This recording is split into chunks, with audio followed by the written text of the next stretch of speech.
Ya, aquí estamos. Creo que está grabando ahorita, si no estoy mal. ¿Pueden ver mi pantalla? Sí, Sí, perfecto. Bien, solo quiero asegurarme de que realmente esté grabando, pero yo no sé. sí parece recording arriba. Sí, está. Ya, perfecto. Ok, listo. A ver, entonces, la clase anterior comenzamos a ver eh, justamente la teoría de gases ideales y nos habíamos quedado ya en lo que es un gas real también, ¿no? Entonces, ¿cuáles son las condiciones que definen un gas ideal? Entonces, esta es básicamente la teoría a nivel microscópico de cuáles son las condiciones para que un gas sea reconocido como un gas ideal.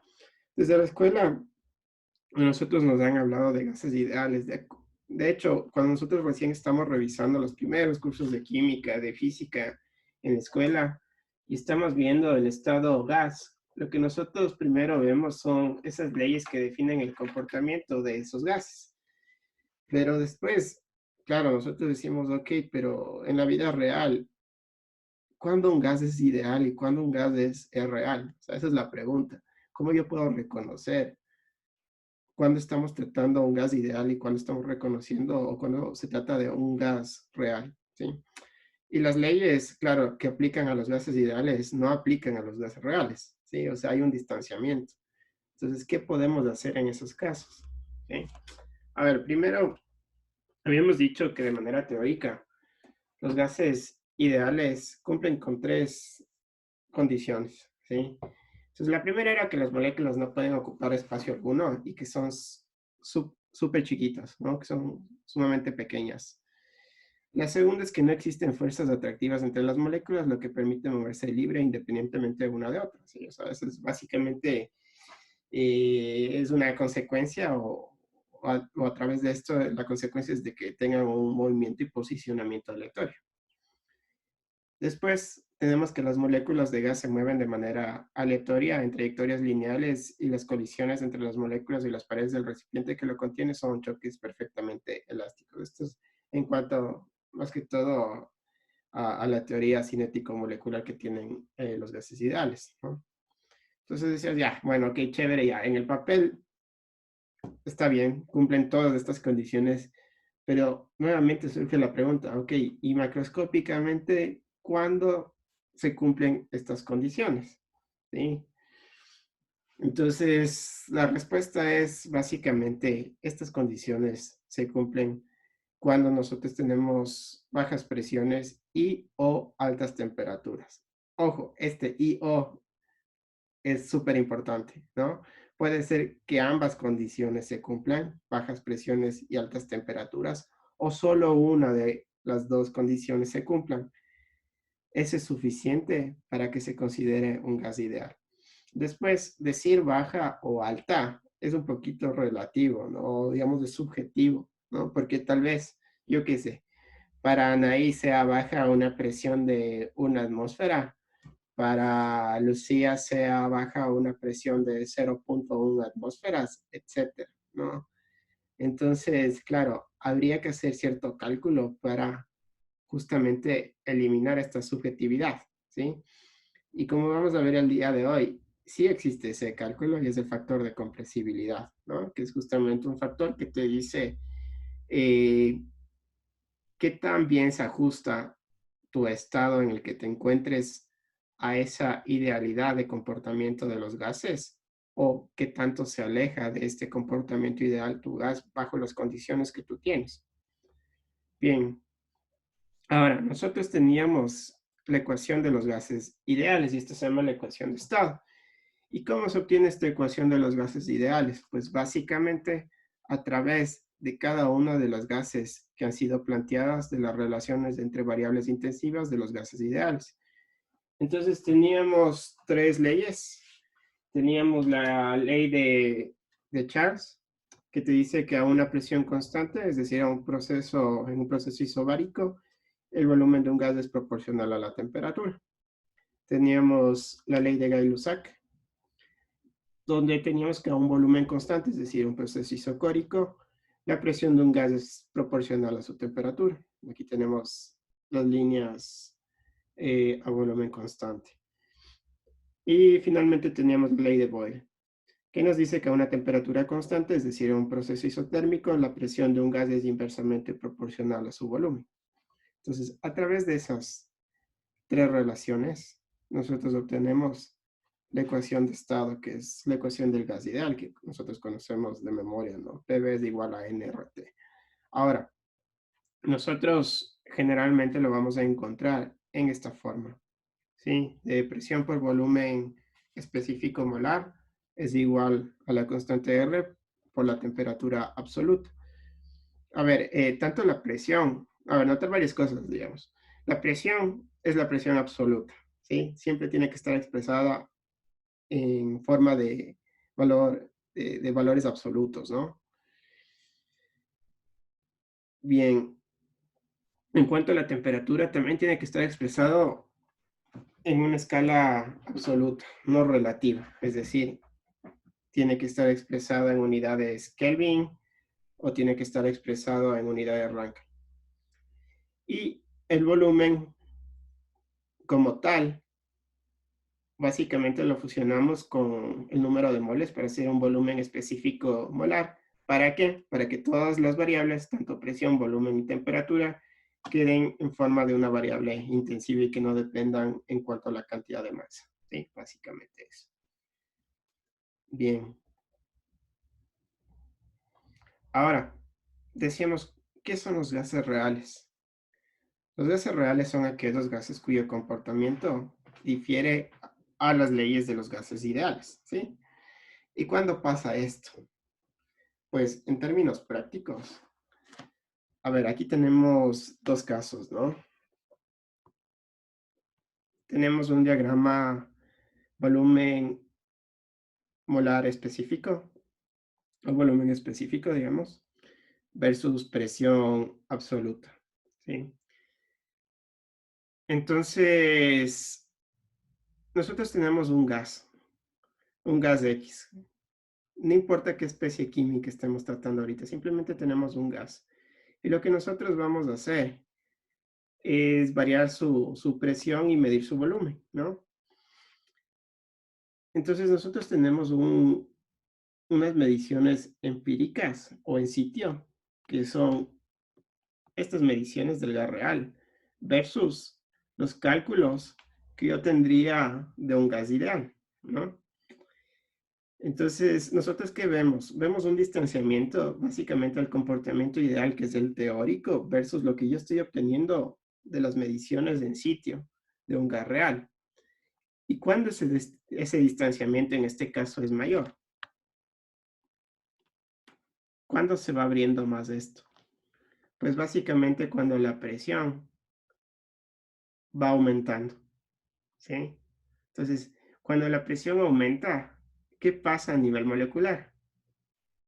Básicamente las moléculas o las partículas de gas se van a juntar, ¿sí? Y si se van a juntar,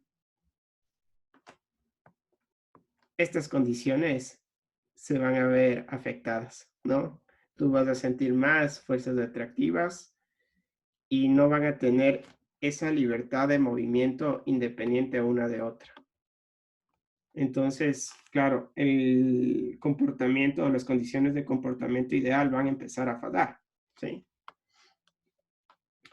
Si nosotros hacemos otro experimento y ahora lo que vamos a hacer es una medición del volumen específico versus la temperatura absoluta. Nosotros tenemos un gas que vamos a estar midiendo volumen específico versus temperatura. ¿Sí? Estas son las mediciones reales que nosotros hacemos del gas. Y estas son básicamente las mediciones, la línea de arriba, ¿no? Son las mediciones teóricas a partir del comportamiento ideal, ¿sí? Entonces, ¿qué vamos a ver? Que realmente para rangos de temperatura bajos, lo que yo voy a tener es que mi comportamiento real se distancia del comportamiento ideal. ¿Y por qué pasa esto? Pues básicamente tiene un efecto bien parecido a lo que decíamos antes, ¿no? O sea, imagínense que nosotros tenemos un recipiente lleno de partículas de gas. Y lo que digo siempre, ¿no? ¿Qué pasa si yo empiezo a enfriar esto, ¿no? Entonces, la tendencia va a ser que estas moléculas o el espacio intermolecular entre estas partículas vaya disminuyendo, ¿sí? O sea, cada vez van a tratar de juntarse más y más y más y más y más y más y más, ¿no? Entonces, cuando más se juntan, sea por presión, por aumento de presión o por disminución de temperatura, más te alejas del comportamiento ideal, ¿sí? En cambio, cuando más aumentas la temperatura o cuando menos presión tienes, más ideal van a ser los gases, ¿sí?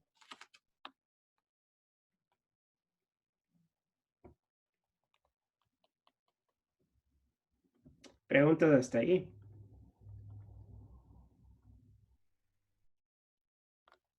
¿O estamos bien? Ponen un visto si se han entendido hasta el momento, por favor. Chévere. Ya.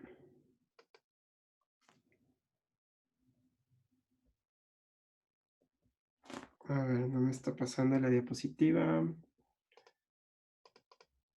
Aquí está. Bien. A ver, aquí tenemos el diagrama de fases de equilibrio, ¿no? De una sustancia pura. O sea, en este caso, este es el diagrama para el agua, ¿no? Nosotros tenemos en el eje Y, tenemos presión absoluta. Y en el eje X, en este caso, está en temperatura en escala relativa. ¿Sí? No tenemos ahorita escala absoluta, pero bueno, no importa mucho. Es simplemente para poder visualizar lo que estamos acostumbrados, que es verlo en grados centígrados, ¿no?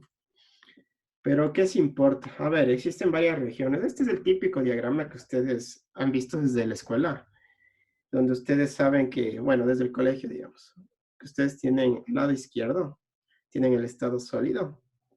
Acá arriba ustedes tienen el estado líquido. Y acá tienen el estado gaseoso, ¿sí?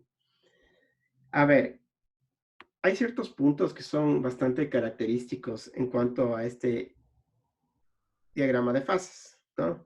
Por un lado, tú tienes un punto triple. Ahí, se me pasó. Este punto triple. ¿Qué es el punto triple? ¿Alguien me puede decir?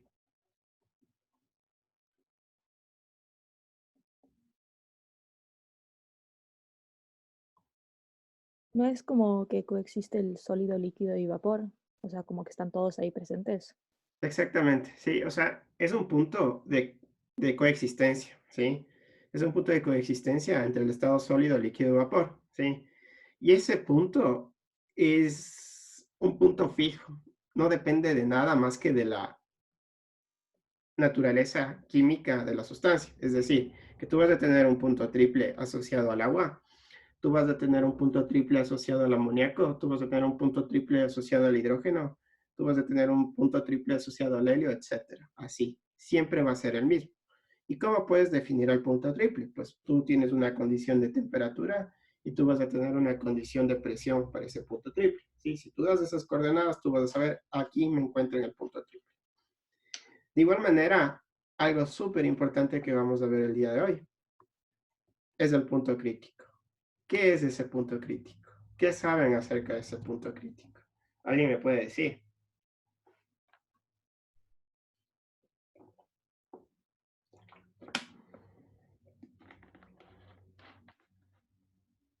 ¿Nadie? Bien.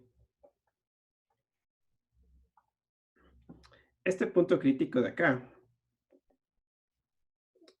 es un punto de coexistencia, ¿sí? Es un punto de coexistencia donde tú no sabes realmente qué tipo de fluido estás tratando. O sea, se comporta de cierta manera como un gas y se comporta de otra manera como un líquido, ¿sí? Estos fluidos tienen propiedades súper especiales que ya las vamos a hablar, ¿sí? Pero, a ver, antes de eso, vamos a esto de acá. Voy a copiar para poner en los apuntes.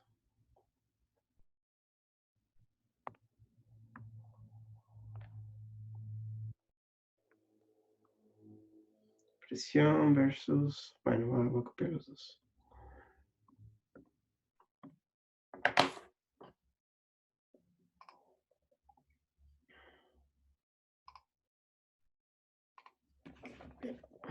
A ver, un momento.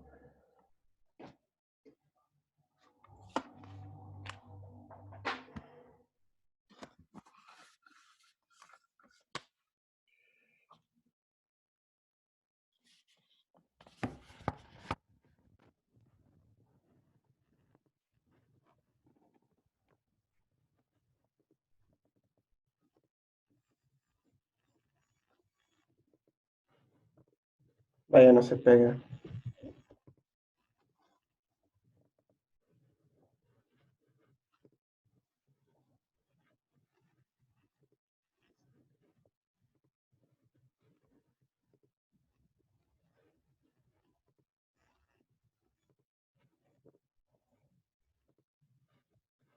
Ya. A ver. Nosotros hacíamos gráficas, por ejemplo, de presión versus volumen.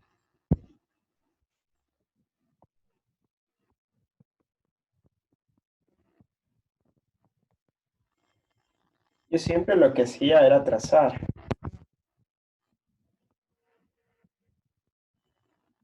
Isotermas, ¿sí? O mejor, hagámosle de la otra manera. Hagámosle como que esto fuera temperatura y eso fuera volumen específico.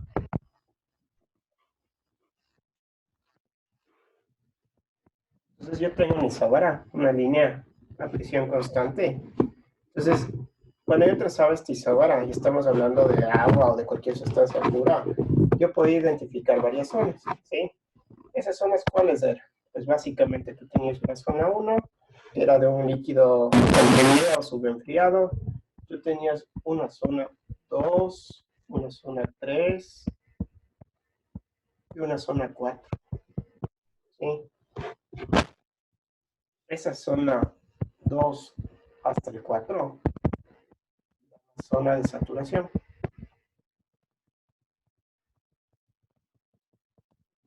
Y esas zonas de saturación, ¿cuál es la característica principal? Que básicamente es una zona donde la temperatura se mantiene constante y donde se da el cambio de fase. ¿Qué cambio de fase?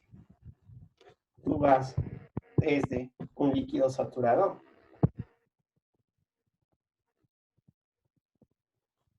hasta un vapor saturado. ¿Sí? Claro, el líquido saturado era aquel que era 100% líquido a una temperatura de ebullición y un vapor saturado era 100% vapor a una temperatura de saturación, esa presión, ¿no? ¿Y el 3 qué era? Era básicamente una mezcla de los dos, ¿no? O sea, vas a tener parte líquida y vas a tener parte gas. Ese es vapor húmedo, ¿sí? Y después acá tenías básicamente ese vapor sobrecalentado. Ahora solo nos vamos a fijar en esta zona de 2 a 4. En esta zona de aquí. ¿Qué pasa si yo subo la presión? Si esta presión, digamos que era una atmósfera.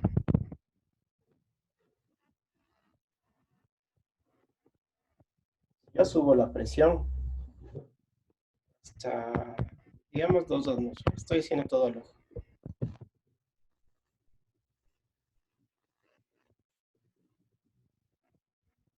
Acá tenemos 2. Acá tenemos 4. ¿Qué pasa si yo vuelvo a subir la presión?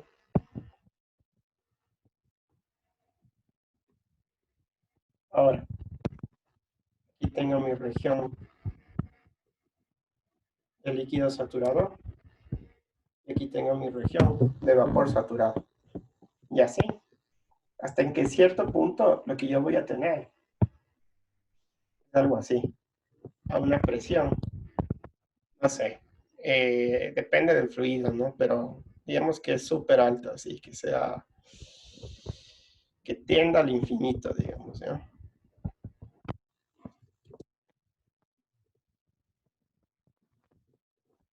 Entonces, ¿qué ha pasado con la zona de saturación? ¿Qué es lo que ustedes están viendo en cuanto a la zona de saturación? ¿Alguien me puede decir? Que cada vez era más pequeñita. Exacto, sí, o sea, llega un punto a una presión determinada. Bueno, es que no es tan así como que fuera infinito, ¿no? Sino que es una presión muy alta, digamos. Eso va a variar de sustancia en sustancia. Entonces va a llegar un punto en que si yo empiezo a trazar una línea, voy a hacerlo con verde.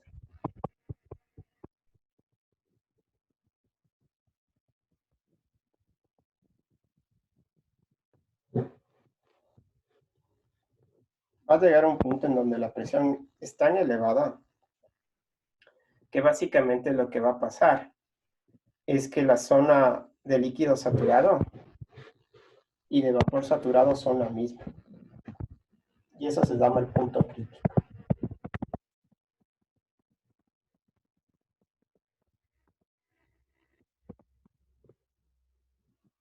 Voy a ponerlo aquí.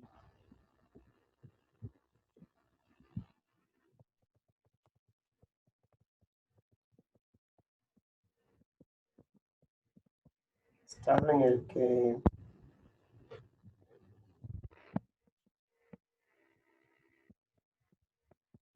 las propiedades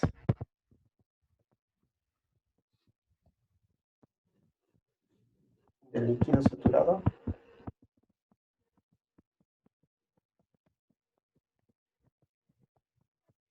y vapor saturado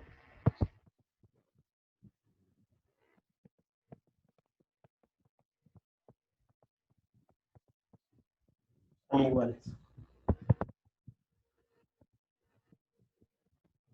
¿Sí?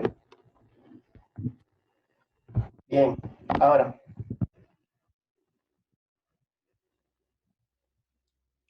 si nosotros, ahora que ya sabemos qué es un punto crítico, ¿cómo defines a un punto crítico? ¿O cómo puedes hallar a un punto crítico? Pues básicamente un punto crítico está definido por dos coordenadas. De hecho, pueden ser hasta por tres, ¿sí? Pero tú vas a tener la coordenada de temperatura crítica y también de presión crítica, que viene a ser la presión que está acá, ¿no? Y eso va a variar, como digo, de sustancia en sustancia, ¿sí? Ahora, volviendo a la presentación.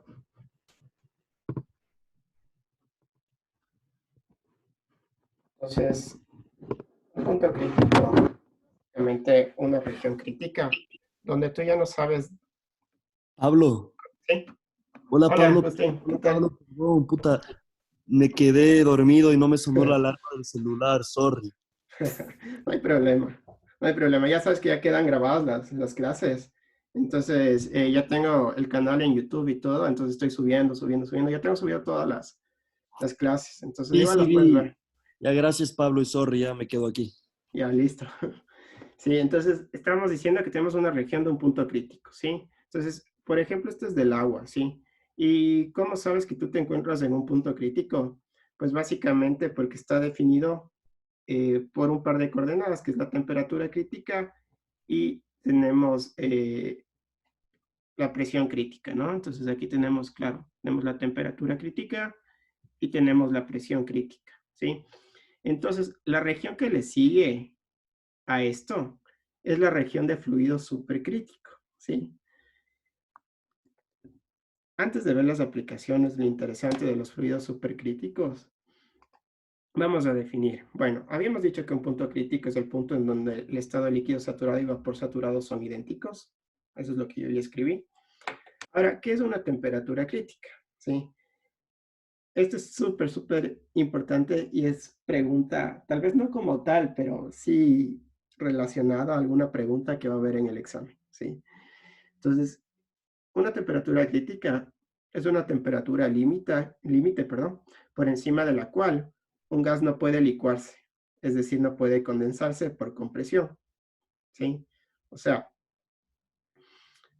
a ver, antes de regresar al diagrama que estamos viendo de fases, definamos qué es presión crítica. Presión crítica es la mínima presión que se debe aplicar para llevar a cabo la licuefacción a la temperatura crítica. Bien, voy a copiar estos dos conceptos y voy a explicar mediante el diagrama de fase. Mientras yo copio, yo les hago una pregunta. Para hacer una licuefacción o para hacer una condensación, ¿qué necesito? ¿Cuáles son los pasos que yo necesito aplicar a un gas? ¿Cómo yo puedo condensar un gas?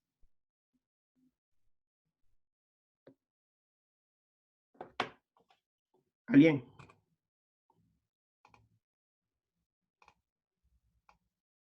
A ver, se me ocurre que podemos bajar la temperatura o aumentar la presión un montón. Ya, chévere. Exactamente. Si tú vas a bajar la temperatura, ¿qué pasa con la presión? Pablo, se te escucha muy mal. ¿Se escucha mal? Ahí está mejor. Sí, empezó como a haber mucho ruido. Cortarse. Ya, ok. Sí, tú decías que había dos caminos, ¿no es cierto? La una era básicamente bajar la temperatura y la otra era subir la presión. Ahora, vamos a hacer esos dos caminos en este diagrama de acá.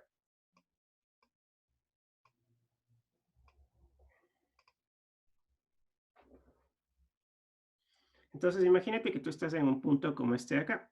A ver, vamos a ponerlo aquí. No, más bien un poquito más acá. Vamos a poner por acá.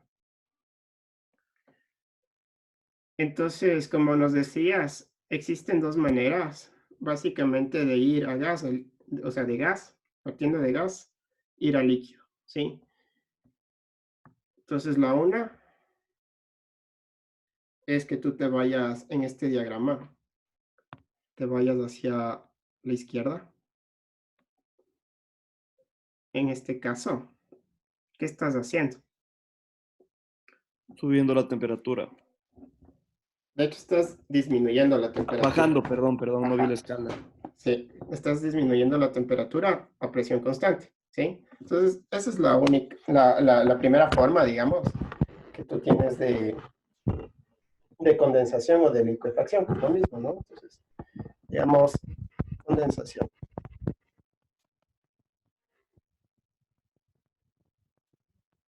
Lo que quiere decir licuefacción.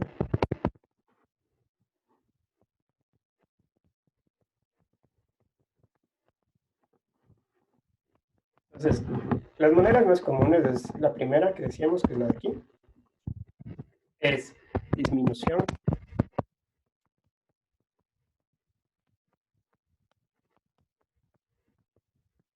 de la temperatura a presión constante. ¿Cuál es la segunda? La segunda, Aumentar la presión. Subes la exacto, presión a temperatura constante. perfecto, o sea, aumento de la presión a temperatura constante. Esas son las dos maneras más comunes que nosotros tenemos de condensar, ¿sí?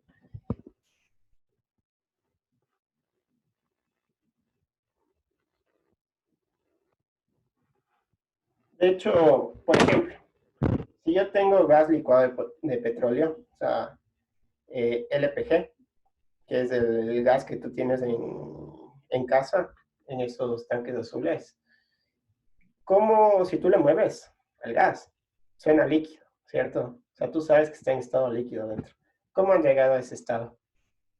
¿Por qué camino? Por la presión. Por la presión, sí, o sea, tú tienes una presión sumamente elevada, ¿no? Con respecto a la presión atmosférica, y es una presión bastante alta dentro de ese tanque, ¿sí? Ahora, ¿qué pasa cuando tú le conectas la válvula, sea de la cocina o la válvula de paso que da el calefón? Pues básicamente lo que se va a tender a pasar, digamos, es que se va a expandir. ¿Sí? ¿Por qué? Porque tú vas a tener una caída súbita de la presión. O sea, lo que tú tenías de presión interna es sumamente alta, ¿sí? Y la presión que va a ser quien básicamente justifique esa expansión va a ser la presión atmosférica, o sea, va a tender a igualarse, ¿no? Y mientras eso pase, lo que vamos a tener como efecto va a ser una expansión. En cuanto a temperatura, pues básicamente tenemos muchos más ejemplos, ¿no? Que se dan de manera natural, ¿no? Como la condensación, yo que sé, de la humedad del aire sobre el parabrisas o sobre la hierba, ¿no? Que tú ves unas gotitas o ese rocío que tú tienes, que es la condensación, ¿no? Del aire sobre distintos objetos, digamos como tal, ¿no? Ahora, decíamos que cuando estamos en un punto crítico, estamos en un estado límite, donde tú realmente no sabes con qué estás tratando, si estás tratando con gas o estás tratando con líquido, ¿sí? Y decíamos que temperatura crítica es una temperatura límite por encima de la cual un gas no puede licuarse, ¿sí? Entonces,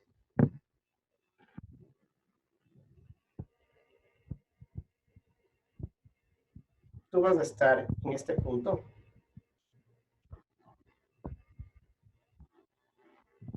En este punto, ¿sí? Si tú te encuentras por encima de esta temperatura, por más presión que tú le pongas al sistema, tú no vas a poder licuarlo, ¿sí? Tú no vas a poder regresar al líquido.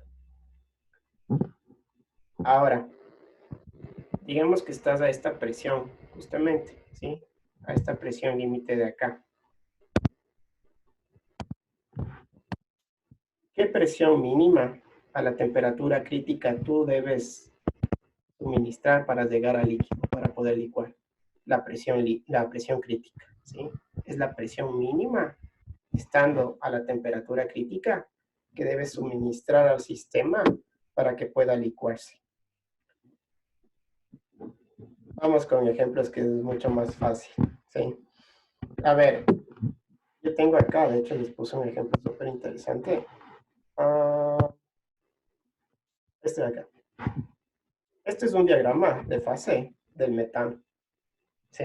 Entonces, el metano es el componente, como habíamos hablado en cierto momento, ¿no? Es el componente principal, lo que nosotros conocemos como gas natural, ¿sí?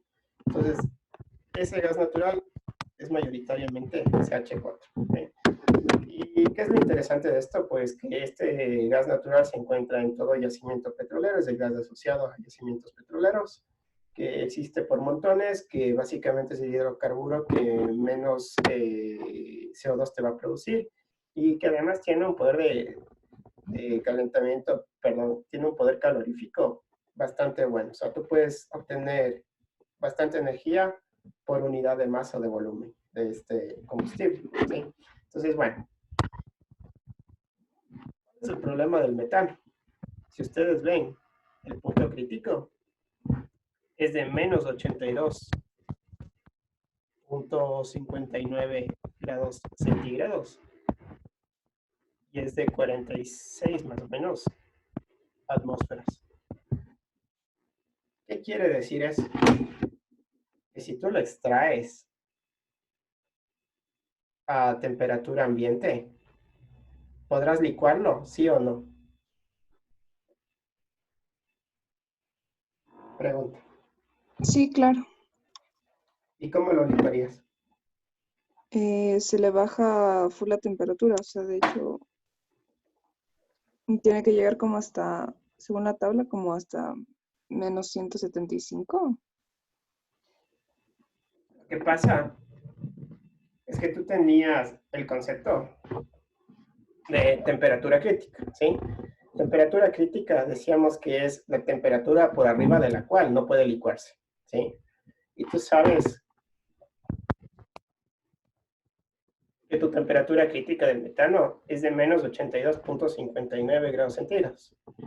Digamos que tú estás extrayendo en Ecuador, ¿ya? Digamos que estás a 25 grados centígrados, ¿sí? De hecho, estás en cualquier lado del mundo, ¿sí? Todas las temperaturas ambientales van a estar por encima de esta temperatura crítica. Eso quiere decir que por más presión que tú le pongas a la temperatura ambiental, no le vas a poder licuar. No vas a poder licuar a ese gas, ¿sí? ¿Qué deberías hacer para licuar ese gas metano? ¿Quién me dice? Ah, sí, ya. Entonces se le tiene que poner mucha presión. O sea, se tiene que pasar la presión crítica. Sí, pero la presión crítica, por concepto, es la presión que tú debes aplicar una vez que llegas a la temperatura crítica. O sea, que tú por encima de esta temperatura, si tú pones más de 46 atmósferas o menos, o sea, digamos que pones, yo qué sé, 100 atmósferas de presión, gastas un montón de energía. Nunca le vas a poder transformar por concepto en líquido. Nunca vas a llegar. Entonces, lo que pasa realmente es que tú debes enfriarle primero al gas, ¿sí? Es como que estés por aquí, ¿sí? Primero lo que debes hacer es enfriarlo hasta la temperatura crítica y después sí puedes ponerle presión, ¿sí? ¿Qué presión debes ponerle como mínimo? Esta presión de aquí. Generalmente se le enfría un poquito más, ¿no? Se le enfría hasta acá y después sí se le comprime, ¿no? Puede ser una presión un poquito menor incluso. Pero claro, esa es una limitación. ¿Por qué es una limitación? Porque tú quieres transportar, básicamente, transportar y almacenar todo combustible o todo gas en forma líquida. ¿Sí? Entonces, ¿y por qué queremos hacerlo en forma líquida? Eso ya habíamos hablado, ¿no? O sea, básicamente queremos hacerlo en forma líquida porque, yo qué sé, mover un líquido energéticamente te cuesta menos que mover un gas, ¿sí? O sea, el gasto que tú tienes en un compresor va a ser mayor que una bomba. Y por otro lado, el almacenamiento. O sea, un gas siempre te va a ocupar más volumen, ¿sí? Que un líquido como tal, ¿no? Entonces, por eso, claro, tú quieres aprovechar de esa propiedad para a todo combustible hacerle líquido, ¿sí? Pero no todo líquido, digamos, no todo combustible se puede hacer líquido de manera fácil. ¿Por qué? Porque depende de estas propiedades del punto crítico, ¿sí? Entonces, aquellos combustibles cuya temperatura crítica esté por debajo de la temperatura ambiental, es sumamente difícil tanto el transporte como el almacenamiento. Pero aquellos combustibles que tienen una temperatura crítica que está por encima del ambiental promedio, es mucho más fácil licuarlos, ¿sí? Por ejemplo, el GLP, químicamente, ¿qué es? Petróleo hecho líquido, o sea, gas licuado. Sí, y, o sea, claro, tú dices petróleo, es verdad, pero esa es una mezcla de algunos componentes, ¿sí? O sea, el GLP que tú tienes en Ecuador no va a ser igual al GLP que tú tengas en Estados Unidos ni a algún lado de Europa, etcétera, ¿no? Al igual que el petróleo, como tal. O sea, es una mezcla de cosas. Pero mayoritariamente, ¿qué tiene el GLP? Tiene butano y propano, ¿sí? Y el butano y el propano, si tú ves en tablas la temperatura crítica y la presión crítica, bueno, la temperatura crítica, digamos, ¿sí? Porque la presión crítica es una consecuencia de la temperatura crítica. Si tú ves la temperatura crítica de ambos, están por encima del promedio ambiental en cualquier lado, ¿sí? Eso quiere decir que tú a temperatura ambiente sí que le puedes presionar y se puede licuar fácilmente. A diferencia de lo que tú tienes, por ejemplo, con el hidrógeno y el metano. ¿Se entiende?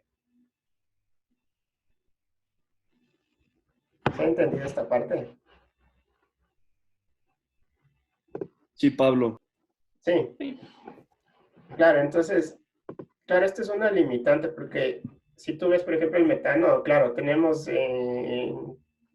una variedad de lugares y es bastante común encontrarlo, ¿no? Como tal, como gas asociado, incluso hay formaciones donde netamente solo tienes gas natural. El metano se produce por toda digestión anaeróbica, por descomposición de materia orgánica en ausencia de oxígeno, eso es natural.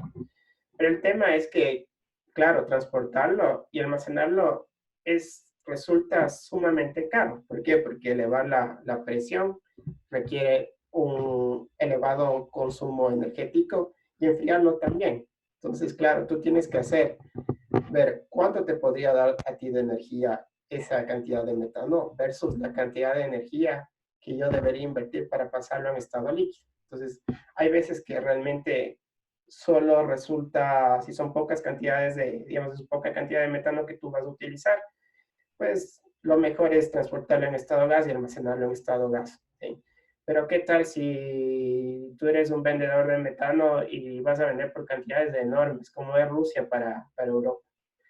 Entonces, claro, en ese caso, sí compensa hacer una gran inversión en cuanto a compresores y sistemas de refrigeración para hacerlo líquido, porque a la final lo que tú vas a obtener en cuanto a energía y en cuanto a lo que te van a pagar por eso, va a compensar toda la inversión y aún así va a ser mucho más eficiente.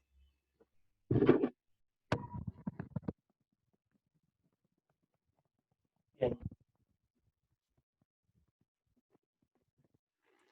Esto es bastante parecido al transporte digamos, de combustibles líquidos o la viabilidad de hacerlos líquidos, de licuarlos cuando tienen temperaturas críticas tan bajas.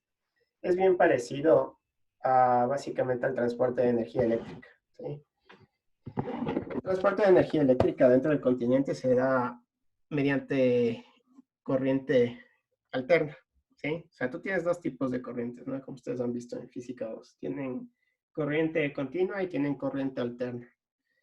Pero básicamente la corriente alterna, que es el sistema más común y que requiere menos inversión para transporte, tienes tres tipos de pérdida, mientras que en la continua solo tienes un tipo de pérdida, ¿sí? O sea, en sí, el transporte en continua es mucho más eficiente, pero ¿por qué no se lo hace? Porque básicamente el transporte en continua requiere de una inversión mucho mayor que el transporte en alterna. Pero ¿cuándo sí se lo hace?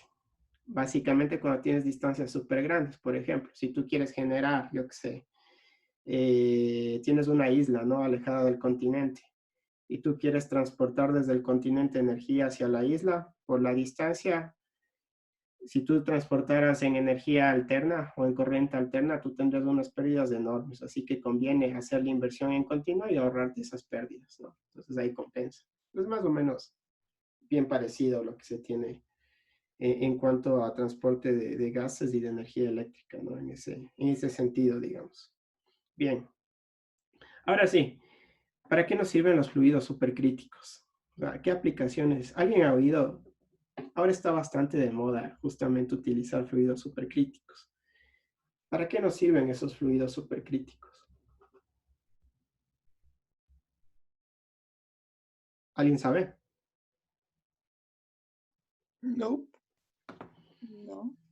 Bien, a ver, estos fluidos supercríticos, como digo, no sabes de qué se trata, o sea, si es gas o es líquido, porque tienen propiedades, sacan lo mejor de cada uno.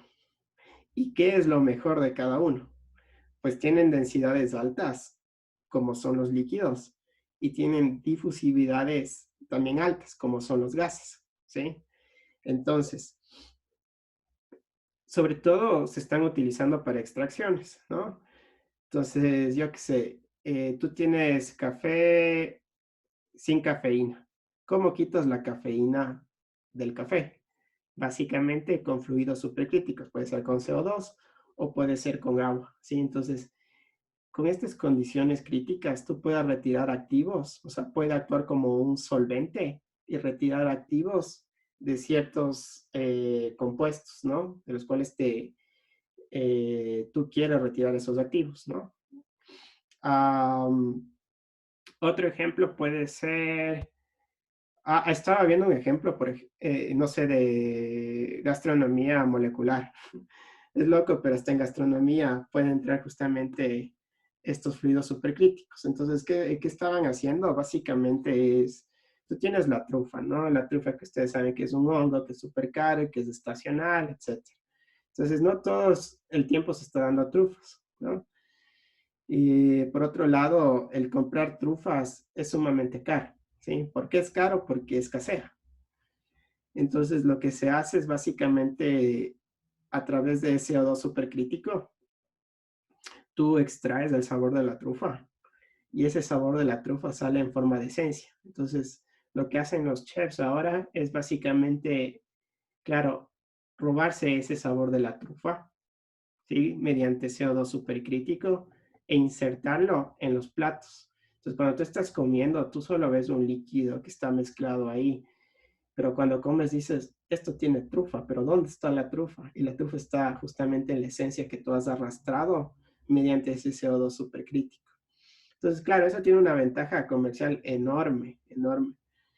Una es de que ambientalmente tú estás haciendo un uso de un gas de efecto invernadero que es el CO2. O sea, tú le estás dando un reciclaje a ese CO2, ¿sí? En vez de utilizar solventes orgánicos que muchas de las veces son ambientalmente, tienen un impacto súper grande, ¿sí? O un poder de calentamiento súper grande en la atmósfera. Tú estás utilizando el mismo CO2 de la atmósfera para darle otro uso, ¿no? Entonces, con eso se reduce lo que decimos huella de carbono. Y por otro lado, claro, tú estás haciendo algo súper innovador, ¿no? Aun cuando no tienes trufas, tú puedes poner lo mejor de esa trufa, puede ser olor o sabor, o olor y sabor en un plato sin tener la trufa físicamente, ¿sí? ¿Qué les parece? O sea, era una aplicación que nunca me hubiera imaginado que tenía Sí. un fluido Ajá. supercrítico. Sí, es algo, yo también, o sea, justo estaba armando, bueno, ya tenía armada la clase, pero siempre me gusta todos los semestres, como que ver nuevas cosas o aprender más de eso, ¿no? Para mejorar la clase. Entonces, justamente estaba viendo, ¿no? En el internet y veo un chef español así, donde dice que básicamente utilizan fluidos supercríticos, ¿no? Y digo, wow, así, ¿y esto qué tiene que ver? Y claro, ya poniéndome a investigar, digo, claro, o sea, tú puedes sacar las propiedades como sabor o aromas Chistoso. justamente de esto, ¿no? Y lo mejor de todo esto es que utilizan el CO2, ¿no? Que es algo que realmente Claro. pues, afecta mucho y sacas provecho de eso, ¿no? Entonces, wow, es realmente increíble. Bien, ahora sí, volviendo a esto. Nosotros tenemos para determinar si un gas se comporta de manera ideal o de manera real, nosotros tenemos las variables reducidas. ¿Qué son estas variables reducidas? Pues son variables corregidas o normalizadas de condiciones de temperatura, presión o volumen. Y es la división de la temperatura para su condición crítica, ¿sí? Entonces, aquí tienes todas las variables con las cuales se define el estado de un gas, ¿no? Tienes temperatura, tienes presión, tienes volumen específico, ¿sí? Además, para un determinado gas, de acuerdo a su naturaleza química, tú tienes asociado una temperatura crítica, una presión crítica e incluso tienes un volumen específico crítico.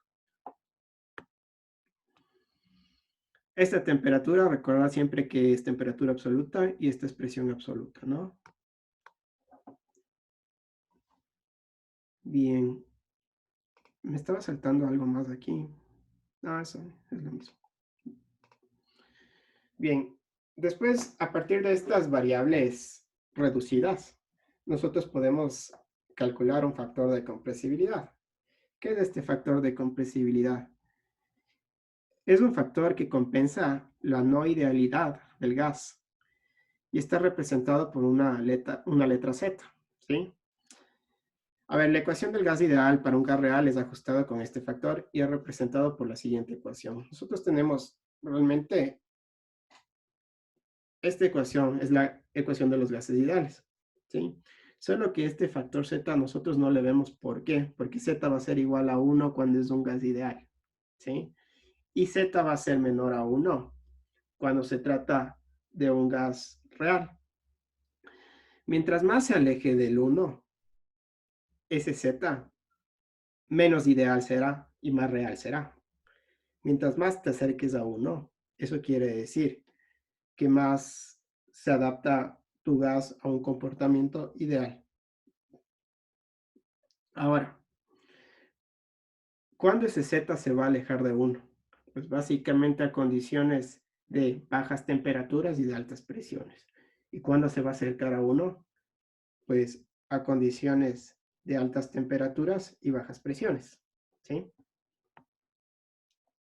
La pregunta es, ¿cómo se calcula ese Z? Porque ese Z es clave para decir, ok, estoy tratando con un gas ideal o con un gas real. nosotros tenemos los diagramas de compresibilidad.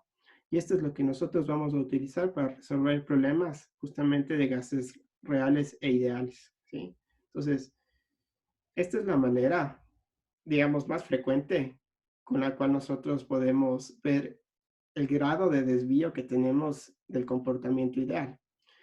¿Por qué está compuesto este diagrama? Nosotros tenemos 4 variables, básicamente acá, de las cuales nosotros tenemos que plantearnos al menos 2 saber de entrada para calcular las otras 2, ¿sí? Entonces, ustedes en el eje de las Y, a ver, voy a copiar esto en la otra hoja. Porfa, avísenme si se ve bien el diagrama, porque ahorita sí es súper importante que se vea bien para que puedan utilizar. Sí se ve bien. Sí. ¿Sí? Ya. Entonces lo voy a copiar aquí y lo voy a poner abajo. Bien, entonces, tú aquí en las Y tienes el factor Z, ese factor de compresibilidad que decíamos que va básicamente entre 0 y 1, ¿no? Aquí tienes tu presión reducida. Presión reducida que era igual a tu presión de tu sistema partido para tu presión crítica de ese sistema, ¿sí? Esto de aquí puedes ver en tablas, ¿sí? Esto de aquí te da el problema o te da la condición en la cual tú te encuentres no sé, en el sistema de estudio que estés en tu vida profesional, ¿no? ¿Qué más? Tienes tus temperaturas reducidas. ¿Cuáles son tus temperaturas reducidas? Pues son estas líneas de aquí. Esas líneas de ahí son las temperaturas reducidas, ¿sí? Eso que es la razón entre la temperatura del sistema y su temperatura crítica, ¿sí? ¿Y qué más tienes?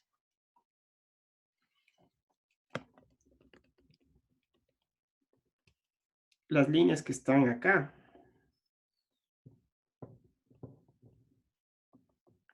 Ese es el volumen reducido, ¿sí? Y el volumen reducido es el volumen específico partido para el volumen crítico, ¿no? El volumen específico crítico. Este volumen específico crítico a veces es más difícil que te den en tablas, ¿no? Pero ¿cómo se puede calcular este volumen crítico? Pues si ya sabes la presión crítica y la temperatura crítica, es simplemente despejar de la ecuación de los gases. Es decir, que el volumen crítico va a ser igual a R por TC por PC. En caso de que no te dé la tabla, ¿no? Simplemente cómo se calcula. Bien. Entonces, decíamos que nosotros necesitamos al menos 2 de estas 4 variables para definir las otras 2, ¿sí? Entonces, claro, el problema te puede dar, yo qué sé, yo qué sé, la presión reducida, el factor de compresibilidad, y con eso tú puedes determinar la temperatura reducida y el volumen reducido, ¿sí? Y a partir de esas 2, tú puedes calcular yo qué sé, la temperatura del sistema, el volumen del sistema, etc.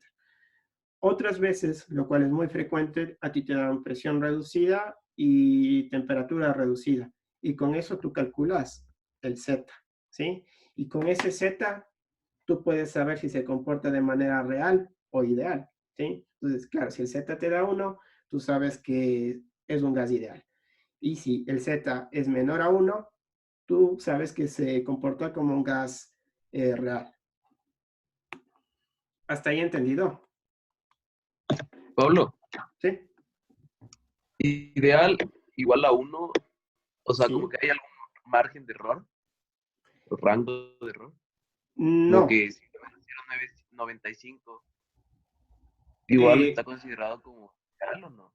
Claro, o sea, tu Z va entre 0 y 1, ¿sí? Entonces, Z1, solo cuando Z1, esto es solo y exclusivamente, esto de Ya, aquí es gas ideal. ya. Claro, entonces, como tu ecuación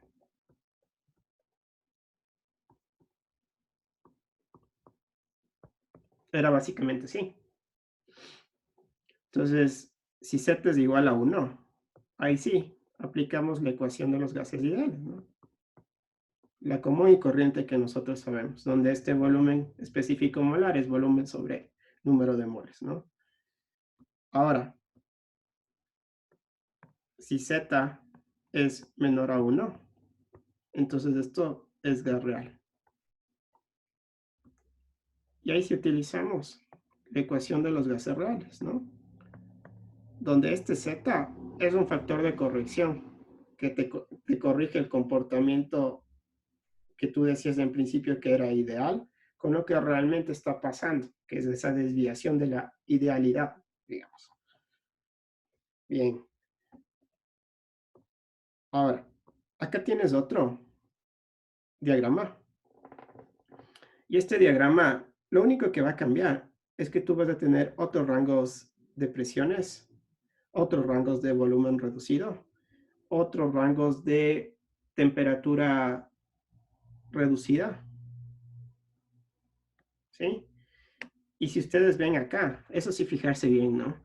Que acá no tienen Z como tal. Lo que ustedes tienen aquí es ZTR, ¿no? Es el factor de compresibilidad multiplicado por la temperatura reducida, básicamente. O PR por VR, ¿no? La presión reducida por el volumen reducido. Da lo mismo. ¿Cuándo utilizar la una tabla o cuándo la otra tabla? Pues básicamente de los datos que tú dispongas, ¿no? Y del rango de datos que tú dispongas. Hay veces que realmente no vas a encontrar aquí, o se encuentra por acá, digamos, y esta tiene mayor rango, entonces podrías encontrarla acá. Simplemente tomar en cuenta los ejes, ¿no? Este método para encontrar el factor de compresibilidad es uno de los métodos que se conocen y es el más común, pero no es un método totalmente exacto, ¿no? O sea, tienes una precisión bastante elevada, pero sin embargo, podrías tener un pequeño porcentaje de error, ¿no? Entonces aquí te dice, esta gráfica está hecha para 30 gases, creo yo, si no estoy mal, y está sacada del libro, ¿sí?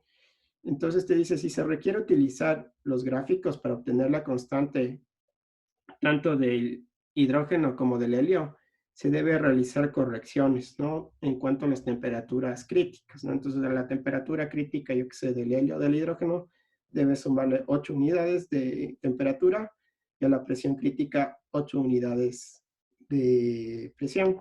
Eso simplemente para estos dos casos, tanto de helio e hidrógeno, si quieres utilizar estas dos gráficas, ¿no? Es un factor de corrección porque tiene una imprecisión inherente a este método, ¿no? Existen otros métodos también, pero eso se ve en físico-química. Una pregunta, ¿sí? ¿ese 8 es constante o no está en la tabla otros números? ¿Me repites otra vez? ¿Qué es constante? Ajá, en los 8 Kelvin o 8 atm. Ah, sí. Sí. Es constante para el helio y el hidrógeno. Sí, esto es constante. Para este método, con estas gráficas, sí es constante, ¿sí? Lo que tú tendrías que buscar son esto de aquí y esto de acá, en tablas, ¿sí? Y para aplicar en la tabla, tú tienes que sumarle esto y esto, ¿sí? Solo para esta tabla. Cada tabla te va a dar un apartado donde te dice, para ciertos gases tienes que sumarle esto para poder utilizarla, si no, no te da, ¿sí? Esa es la imprecisión que tiene esa tabla, básicamente, ¿sí? Entonces, bueno, este es básicamente los valores reducidos del volumen, ¿no? Entonces, lo que decía antes. Bien, vamos a hacer un ejemplo de cómo se utiliza la tabla, ¿sí? Entonces, súper importante. Igual, les digo, algo así va a ir en la prueba. O sea, puede ser así o como vamos a ver acá. Antes de hacer el ejercicio como tal, ustedes en el apéndice F del libro principal, ustedes tienen estas tablitas, ¿sí? Y en estas tablitas ustedes pueden ver, aquí tienen, ¿ver? Temperatura crítica, tienen presión crítica para cada una de las especies químicas puras, ¿no? Entonces, ya dependiendo de lo que el problema les dé, ustedes pueden ir a estas tablas y buscar los valores de presión crítica y de temperatura crítica. Incluso tienen el volumen específico crítico que no todas las tablas contienen, pero en esto sí, bastante completo. ¿Ya? Bien. Entonces, tenemos un problema que nos dice, A ver, vamos a imaginar una situación, ¿sí? O sea, nosotros estamos en la vida profesional y básicamente nos han hecho cargo de rociar fertilizante amoníaco, o perdón, amonio líquido. Vamos a rociar sobre unos cultivos, ¿sí? ¿Qué sabemos acerca del tanque de amoníaco? O sea, nosotros tenemos un tanque que tiene un volumen de 120 pies cúbicos, ¿sí? Además, nosotros tenemos un manómetro asociado, ¿sí? Ese manómetro te va a dar la presión interna del gas, ¿no? La presión manométrica que tú tienes, ¿no? La presión por encima de esa presión atmosférica. Entonces, ¿de qué va a depender el consumo de amoníaco? Pues básicamente va a depender de cuánto tiempo tú estés utilizándolo y en qué proporciones estés utilizándolo, ¿no? Eso es obvio, ¿sí? Entonces, dice que llega un día y tu jefe básicamente te ha designado que tú rocíes ese amoníaco sobre un cultivo, ¿ya? Y en un determinado día, tú has acabado tu tanque de amoníaco o básicamente acabado tu día de trabajo, digamos, ¿no? Entonces, tú sabes que el gas o el amoníaco que está dentro del tanque está en estado gaseoso, ¿sí? O sea, tú le mueves y ya no suena, ¿sí? Pero sin embargo, sabes que ahí hay amoníaco. ¿Por qué sabes que hay amoníaco? Pues básicamente sabes por diferencia de pesos, porque tú has pesado el peso del tanque vacío y después ahorita lo has pesado al final del día, lo has pesado y sabes que hay una diferencia de peso. Entonces, la diferencia de peso entre el recipiente vacío con el tanque que está con un contenido un poquito de gas y de amoníaco que sobrado al final del día, tú sabes que es la masa de amoníaco que debería haber dentro del tanque. Entonces, tú a ciencia cierta sabes que hay 125 libras de amoníaco, ¿sí? O de amonio líquido. Además, sabes la temperatura ambiental, ¿no? Entonces, claro, como es un día un poco soleado, está a 125 grados Fahrenheit y sabes que lo que estaba dentro líquido había un poquito y tal y como pasa con las botellas de agua, cuando les dejas de un día para el otro, se ha evaporado, ¿no? Se está condensando, se está evaporando, básicamente. Pero después viene tu jefe, ¿sí? Cosas que pasan en la vida real. Viene tu jefe y te dice, oye, ¿sabes qué? Yo he hecho los cálculos y lo que tú tienes en masa dentro del tanque es menos de lo que tú me estás diciendo. O sea, va a ser menos de los 125 libras. Es más, te dice y te plantea que según sus cálculos son 100 libras de amonio líquido. O sea que básicamente lo que te está aquí, o lo que te quiere decir es que tú estás haciendo mal uso. O te estás robando o estás desperdiciando de alguna manera. Entonces dices, ok, pero ¿y usted cómo me dice que tiene 100 libras dentro de eso? Dice, porque según mis cálculos, a esas condiciones a las cuales se encuentra el amonio, tú tienes un volumen específico de 1.20 pies cúbicos sobre libra masa. Y dices, no, pues que no puede ser. O sea, yo básicamente lo que hice fue hacer una diferencia de pesos y con eso yo sé que sí o sí hay 125 libras. Pero tu jefe insiste, no, no, no, no. O sea, tú hiciste un mal uso del amoníaco y estás desperdiciando y me estás haciendo gastar dinero en vano. O me estás robando o estás haciendo mal uso, pero en tal caso, algo estás haciendo mal. Entonces, ¿quién tiene la razón y cómo puedes demostrarlo?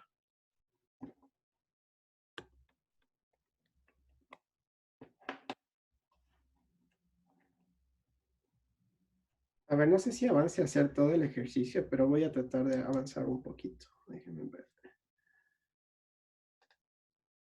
¿Se entendió el problema como tal? Sí. Sí.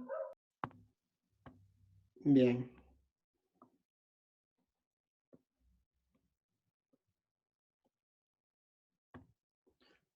Entonces, claro, o sea, el tema es, ya, ok, el jefe no entiende que por diferencia de pesos, sí o sí, tú tienes 125 libras, ¿ya?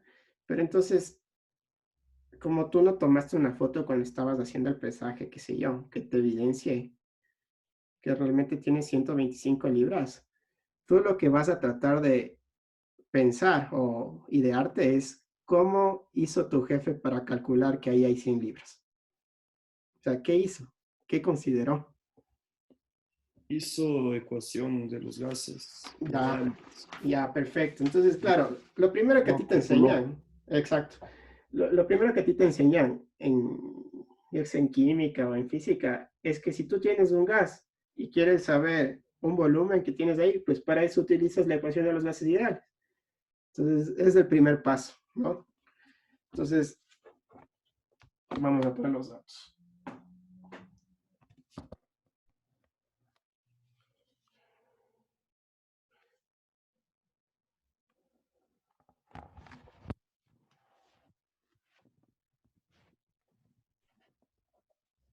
Tú tienes un tanque.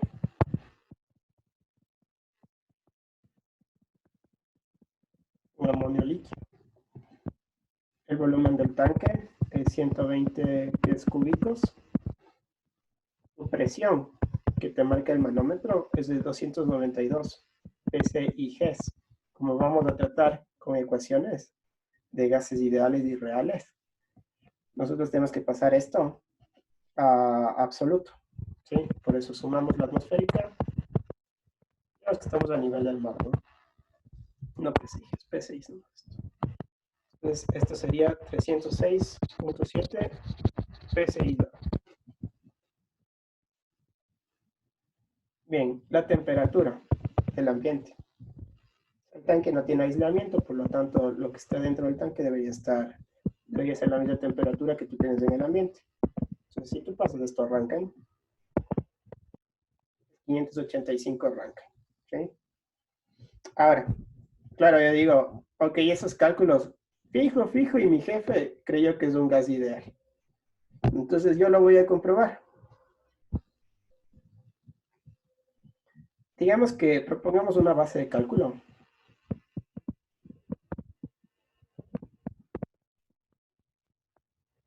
Una libra mol de NH3. ¿Sí? Entonces, tú sabes que tu número de moles es tu masa para tu peso molecular.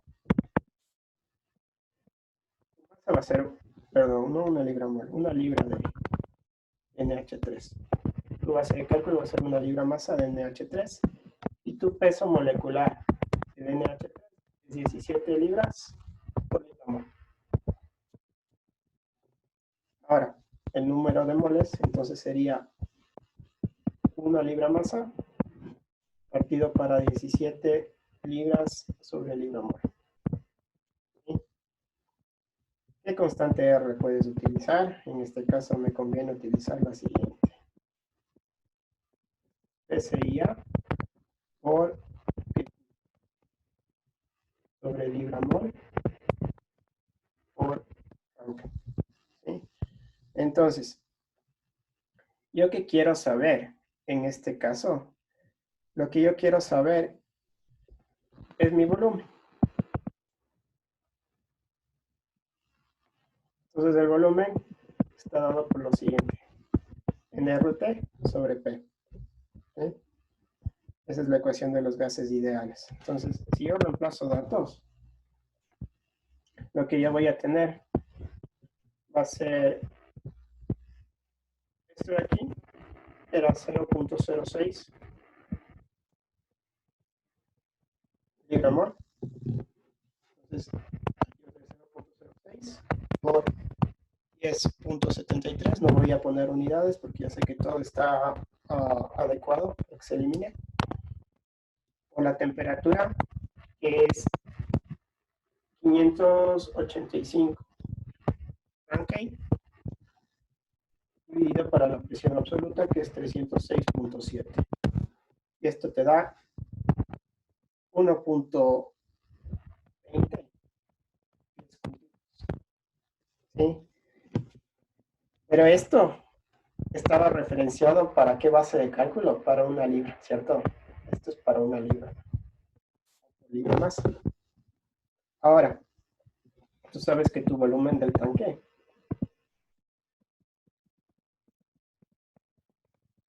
es de 120 pies cúbicos.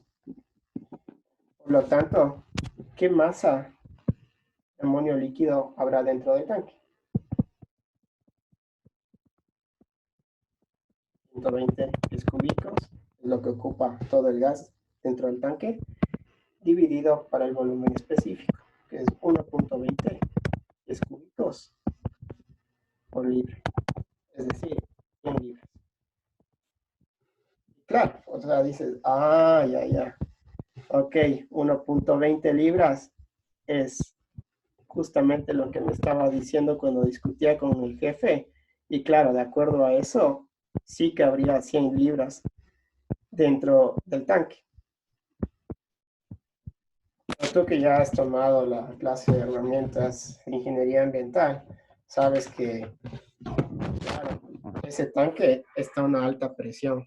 Entonces sospechas, dices, no, o sea, tengo que descartar de que esto se trate de un gas real. Entonces, ¿qué deberías hacer? Calcular el Z. ¿Y cómo calculas el Z? Pues básicamente tienes que reducir cada una de las variables, irte al gráfico, encontrar el Z y ver que si es por debajo de 1, se trata evidentemente de un gas real. Entonces deberías hacer una corrección a ese volumen específico y con eso seguramente lo que tú tienes dentro del tanque no sea 100, sino sea más. ¿Sí? Y eso es lo que vamos a hacer la siguiente clase. ¿Preguntas hasta ahí? No, Pablo, perfecto. No, Sí. Listo. Chévere, chicos. Suerte en todo. Buen fin de semana. Suerte en yo sus tengo una clases. pregunta. Claro, pero sí. es del más arriba, o sea, del diagrama de los gases reales. Ya. Vamos, déjame. Vaya, no me deja ir para arriba. ¿Este de aquí? No, más arriba. Ese de aquí sí le entendí. ¿Este de aquí? Ajá. O sea, es que no cacho muy bien porque, o sea, digamos, si tengo un gas que tiene un punto crítico que es mayor que la temperatura ambiente, ¿es más fácil o es más difícil como que pasarlo de estado supercrítico a estado líquido? Ya.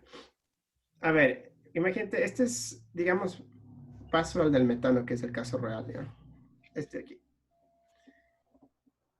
Aquí tienes el diagrama de fases para el metano y tú tienes que, por ejemplo, el punto crítico es de menos 82.59 la temperatura crítica y casi 46 atmósferas la presión crítica. ¿Sí? ¿Eso qué quiere decir? Que por encima de estos menos 82.59, por más presión que tú le pongas al sistema o a ese gas metano, tú no vas a poder licuarlo, no vas a poder hacer líquido. Entonces, claro, como la temperatura crítica es tan baja, lo que tú debes de hacer es descender por debajo de estos menos 82.59 para poder aplicar presión y ahí sí licuarlo, ¿sí? Entonces, claro, bajar la temperatura quiere decir que tú tengas un sistema de refrigeración donde tú ya sabes que es una máquina térmica inversa y que tienes que inyectarle energía eléctrica. Y por otro lado, cuando ya llegues a ese punto o por debajo de ese punto, tú tienes que suministrarle una presión que como mínimo va a ser 46 atmósferas, lo cual necesitas un compresor que va a consumir nuevamente un montón de energía para poder pasarlo a estado líquido. ¿Entiendes?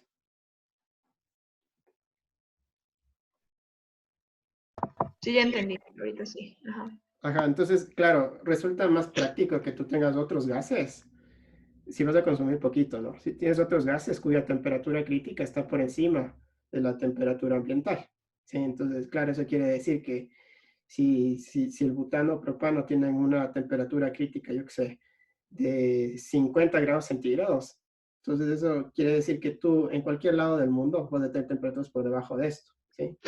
Entonces vas a poder licuarle aplicando presión, básicamente. Va a ser más fácil. Gracias, Pablo. Gracias, Pablo. Dale, Sí, ya le suerte. cacho. Pablo, gracias. Ya nos vemos. Buen día a todos. Buen día, nos vemos. Chao, chao. Pablo, una pregunta. Claro, sí, dime. Quiero volver a revisar el examen 1. ¿Ya? ¿Podemos hacer eso el viernes? O sea, no sé cómo hacer para agendarla. Ya, verás. Sí podemos revisarle. O sea, ¿quieres revisar en cuanto a la resolución? No, ¿El quiero ver de examen? nuevo la parte de teoría. Ah, ¿quieres ver la parte de teoría? Ajá, Ya, mándame un correíto ya. y fijamos ahí una hora donde podamos hablar acerca de ese tema. Ya. Ya, Gracias, Pablo. dale, chévere. Ya nos vemos, chao. Chao. Pablo, Sí, dime. Yo también no quiero revisar el examen, pero también quiero 20 horas de oficina. Ya, verás, hagamos eso. Entonces juntemos los dos, ustedes dos, y hagamos así unas tutorías para que me pregunten todo lo que quieran. Mándame Ya igual estoy solo yo. Ya, ¿o quieres ahorita? Si quieres ahorita, de una vez.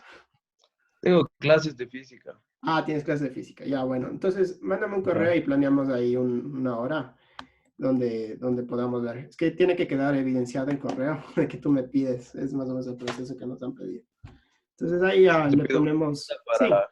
Sí. Dime, necesito una tutoría y listo. ¿Cuándo podría ser? Entonces, yo ya te respondo exactamente de acuerdo a mis horarios cuándo podría ser. Entonces, ahí vía Zoom Ya. igual podemos hablar y todo. Ya, Pablo. Dale, chévere. Ya Ya. nos vemos. Gracias. Chao. Chao.